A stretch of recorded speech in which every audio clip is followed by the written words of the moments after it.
देखिए, जहां तक भारतीय जनता पार्टी पंजाब प्रदेश का कहना है, ये किसानों के तीनों ऑर्डिनेंस किसान के हित में हैं। इसमें कांग्रेस जो है वो दोहरी राजनीति कर रही है और सिर्फ एक गैलरी से प्ले कर रही है और किसानों के हित को लेकर उस चिंतित नहीं है। जब यूपीए की सरकार थी 2013-14 में, तो इनकी 5 राज्यों में सरकार थी, असम, मेघालय, हिमाचल, हरियाणा और कर्नाटका में। 2013-14 में इन्होंने फ्रूट्स एंड वेजिटेबल्स को एपीएमसी से बाहर निकाला था यूपीए गवर्नमेंट में। उसके बाद इनका 2017 में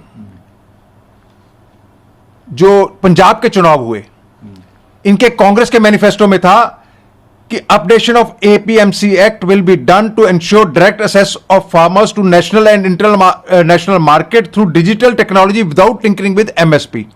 ये पेज नंबर 36.11 इनका है। उसके बाद जब इनकी पंजाब में सरकार बन गई, इन्होंने एपीएमसी एक्ट को अमेंड किया 14/8/2017 को, और उसमें ये सारी चीजें इन्होंने अमेंड की हैं जो अभी एनडीए की गवर्नमेंट केंद्र में ये तीनों ऑर्डिनेंस लेके आई थी, अब बिल बन रहे हैं वो।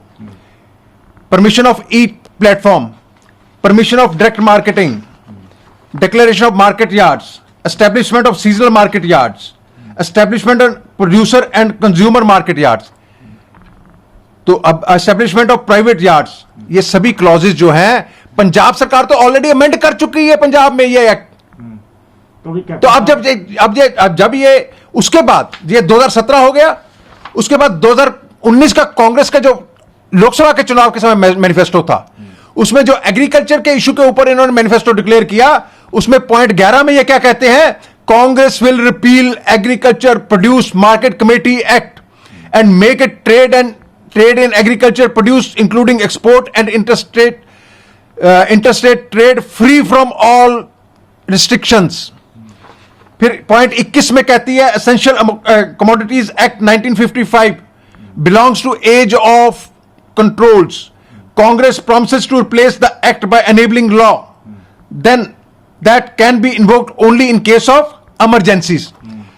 अब जो एनडीए सरकार ने किया है, एसेंशियल कमोडिटीज एक्ट को इसी तर्ज के ऊपर अमेंड किया है, और इसी तर्ज के ऊपर जब अब जो है किसानों को जो कांग्रेस का मैनिफेस्टो बोल रहा है वही चीजें हुई हैं, तो आज कांग्रेस क्यों विरोध कर रही है इसका? कांग्रेस दोहरी राजनीति कर रही है, किसानों के साथ विश्वासघात कर रही है, केवल राजनीति कर रही है कांग्रेस। और ये अकाली दल तो अब आपका साथ छोड़ गया। हाँ, जहां तक अकाली दल का प्रश्न है, मेरा ये कहना है, मैं अब भी कहता हूं कि ये जो किसान के हित में बिल हैं, इससे किसानों की आय बढ़ेगी। और जहां तक अकाली दल का प्रश्न है, आपने देखा होगा कि हमारे सबके आदरणीय और अकाली दल के सरप्रस्त सरदार प्रकाश सिंह बादल जी ने थोड़े दिन पहले प्रेस कॉन्फ्रेंस करके ये जो अमेंडमेंट्स हुई थी ऑर्डिनेंस के माध्यम से, उनके पक्ष में उन्होंने अपना बयान रखा था कि ये किसानों के हित में है। अब बीबी हरसिमरत जी ने कैबिनेट से रिजाइन किया है, यह उनकी कोई राजनीतिक मजबूरी हो सकती है, उसके बारे में हमें कुछ नहीं कहना। भारतीय जनता पार्टी अपने देश के लोगों के, चाहे वो कोई भी वर्ग हो, उसके हितों में ध्यान में रखकर आगे कार्य करती रहेगी। और पंजाब में मैं आपको विश्वास दिलाता हूं, 2022 में भारतीय जनता पार्टी एक शक्तिशाली दल के रूप में सामने आएगा। हम हर तरह की स्थिति के लिए तैयार हैं। मतलब आप कह रहे हैं 2022 में जिस तरह आपने कहा शक्तिशाली दल में आएगा, तो क्या बीजेपी अलग इलेक्शन लड़ेगी? मैंने ये नहीं कहा, पर ये जिस तरह से स्थिति बन गई है, अब आज जो सिमरत ने इस्तीफा दे दिया, कल वो कहेंगे कि हम अलग इलेक्शन लड़ेंगे, तो फिर क्या? देखिए, ये अभी तक उन्होंने ये कहा है कि हम एनडीए को बाहर से समर्थन देंगे। जो भी स्थिति होगी, भारतीय जनता पार्टी हर तरह की स्थिति में तैयार है। इसका मतलब यह है कि अगर कल को अकाली दल छोड़ भी देता तो बीजेपी अभी ये स्थिति पैदा नहीं हुई है। अभी ये स्थिति पैदा नहीं हुई है। ये बहुत बड़ा स्टेप नहीं है कि एक देखिए, ये इस बारे में इस्तीफा दे दिया। इस बारे में इसका जवाब तो अकाली दल ही दे सकता है। हम इसके बारे में कुछ नहीं कहेंगे, ये उनका मामला है। और भारतीय जनता पार्टी सक्षम है हर स्थिति में।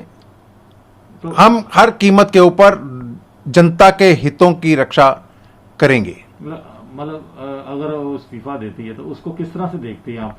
क्या ये एनडीए के खिलाफ नहीं जा रहा? उनकी कोई अपनी पॉलिटिकल मजबूरी होगी, उसके बारे में हमें कोई टिप्पणी नहीं करनी है। पर आपने वो कह रहे कि हमें पहले उन्होंने विश्वास में नहीं लिया, क्या इस तरह की बात है कुछ? जब बादल साहब ने स्टेटमेंट दे दी उसके बाद कुछ नहीं रह जाता। प्रकाश सिंह बादल जी तो हम सबके आदरणीय हैं, और उन्होंने जब प्रेस कॉन्फ्रेंस करके खुद कहा कि ये जो ऑर्डिनेंस हैं किसानों के हित में हैं, उसके बाद मैं नहीं समझता कि हमारे पास कुछ भी कहने को रहता नहीं कि जैसे पहले अकाली दल ने हाँ की अब ना की, क्या मजबूरी है? उनकी कोई राजनीतिक मजबूरी हो सकती है, उसका जवाब अकाली दल ही दे सकता है। बीजेपी और अकाली दल अब पंजाब में इकट्ठे हैं या अभी भी? बिल्कुल अभी तक इकट्ठे हैं। तो आने वाले दिनों में कुछ लगता है कि आपको? इसके बारे में अभी कुछ नहीं कहा जा सकता, जैसा भी समय आएगा उसके हिसाब से